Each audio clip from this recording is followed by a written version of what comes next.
अस्सलाम वालेकुम। मैं इधर तुसीं आख्या जी जेडे मर्द घर दे कफील नहीं होंदे उन्हां दे बारे च तुहाडा की ख्याल है कि मर्द का काम सिर्फ रोटी कमावना होंदा है?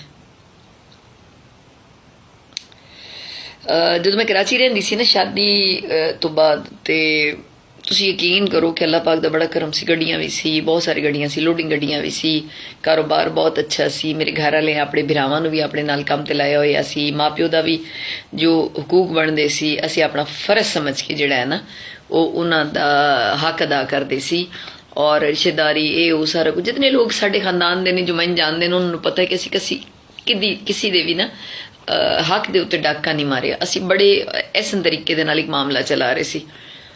लाहौर आए, लाहौर आके लाहौर शिफ्ट किया जो कराची के हालात खराब होए।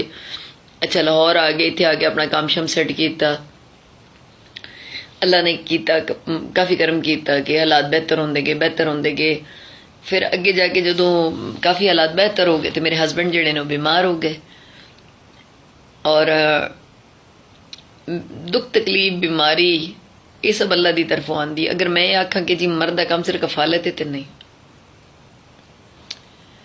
जिन्हों के मर्द कमा नहीं सकते, मजबूरी है, माजूरी है, कारोबार नहीं है, उन्होंने बीवियां चाहिए है कि वह अपनी शर्म पर्दे नूं जिहड़ा है अपने सामने रख के और अपने घर की चार दीवारी की लाइन जिहड़ी है अपने घर अपने सामने रख के ना ते अपने घर नूं जिहड़ा है वो सपोर्ट करन, सरवाइव करन की कोशिश करन, हर किस्म की मेहनत करन जिहदे नाल उन्हां दे घर दे अंदर आसानी आवे।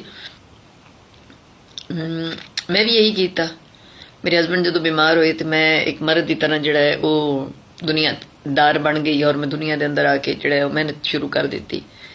और वो अज करते ने काम, थोड़ा बहुत काम करते ने, ज़्यादा नहीं कर सकते बिकॉज ये कि पैरालिसिस लास्ट टाइम ने बड़ा इफेक्ट किया। मगर ये कि उन्होंने होना बड़ा मैटर करता है।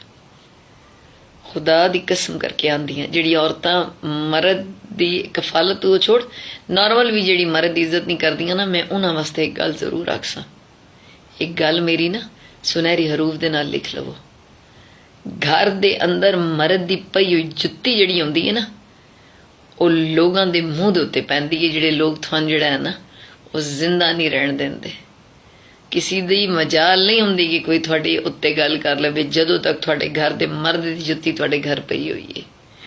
अल्लाह सब दा हामी नासिर होवे। फिर आखांगी मर्द दा काम सिर्फ कफालत नहीं है, मर्द शेल्टर हुंदा, दरख्त हुंदा है।